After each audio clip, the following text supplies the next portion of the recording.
Hey traders, it's 10 to 1 on the 2nd of February and it's Non Farm Payroll today. What can we expect from the market? Well, this week it's been an interesting week to say the least. We saw a little bit of dollar strength resume at the beginning of the week to see it peter off a little bit, probably on the expectation with the FOMC statement Wednesday night, followed by Non Farm Payroll today. So what are we looking at? Well, we're still essentially looking for short-term dollar strength. We're seeing on a smaller time frame. You can't really see it here on the daily, but what we're getting is a double bottom in the key area between 89 and 88, which is a major support zone. If you look back all the way back to sort of part of 2015 through here, 2010, you can see, and 11, you can see all this zone where the market struggled for about 6 or 7 months through here to break through, and then finally it did in 2015, and now it's retesting that same zone we're talking about, which is the 89 to 88.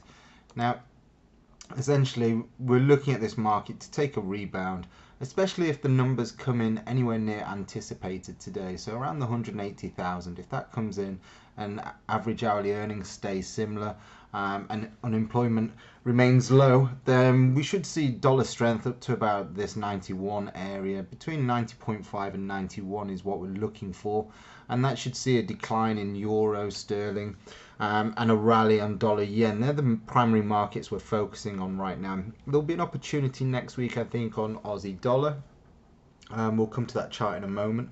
But there's obviously a lot more that we're looking into with euro and cable, and that's predominantly around the commitment of traders report. We're seeing extreme positioning, especially with the euro. So that would highlight this potential move here and dollar strength. So let's look at the euro now. The euro is in an interesting area around this even handle 125. We're seeing again a double top formation here. You can see the market failed at 125. It's coming back up to test 125. A clear signal that this market will have changed is if we break below 123.50. Even the short-term trend line we can see running through this sort of area here. But I think a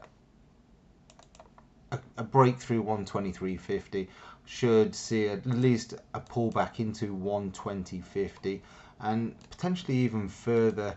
If the commitment of traders is going to be right, we may see it even test 116 again before we see that resumption of euro strength.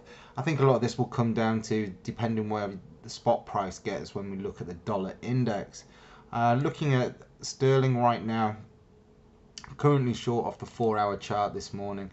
This isn't something that I sent out just because it was a news related trade, but yet we were looking at the price action. I didn't send this out to any of the members because it was something that I didn't want people taking, because there was an element of risk to this trade higher than what we would normally trade. But as it is, it's turned out okay for me at this moment in time. Now, sterling's been very, very bullish of recent, especially with Theresa May running over to China and doing about, I think, somewhere in the region of £8 to £9 billion worth of new contracts for the UK economy. So that's obviously helped the UK economy and potentially growing sterling strength here. The next thing we'll look for is a slight correction, because it has been extremely bullish.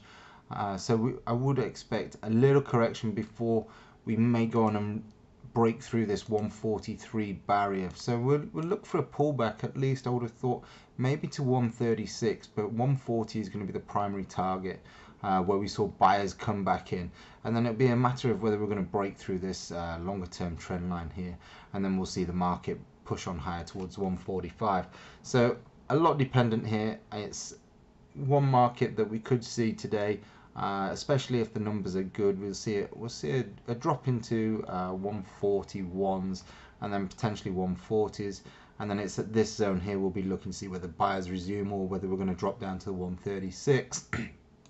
The main market for me though is dollar yen. This is something we've been buying quite aggressively from 108.50 down to 108.20s in this region here, and you know, it's worked very well for us so far, and we've seen a new shift in sentiment in terms of we've seen the market create a new high on the 4-hourly chart, and we're looking at running this at least into 113s to 114s. When you take into account the fundamentals as well of the Japanese economy and They're the only ones that are talking about not reducing quantitative easing, unlike the ECB and the Fed. So expect further weakness from the Japanese yen. So any of the Japanese yen markets look to effectively sell yen. I think that's where we could potentially see a shift in the safe havens. The only thing that may halt the move on the weakness of yen is if we do see that correction in the stock markets. As yields have increased, we're seeing jitters now in the stock market.